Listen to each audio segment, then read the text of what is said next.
And at the highest echelons of power, what they normally do is they skip all the garbage first. They'll sit down and say, look, you can do whatever and you can be Mr. Smartass, but it doesn't matter how much money you have or how powerful you believe you are. Bullets kill people and you have children and they're going to die. And I've been around. Now, let's talk about this professionally.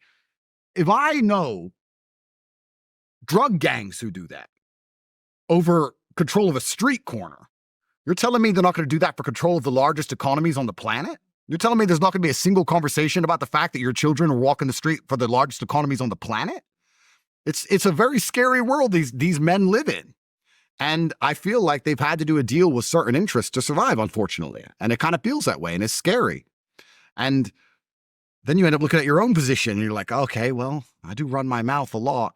But having a political view and having actual power are different things. These people have actual power to press buttons. And those are the ones they have to keep their finger on. So it's I don't want to say anything bad about Elon. I really agree with you. He truly saved the world. Mm-hmm.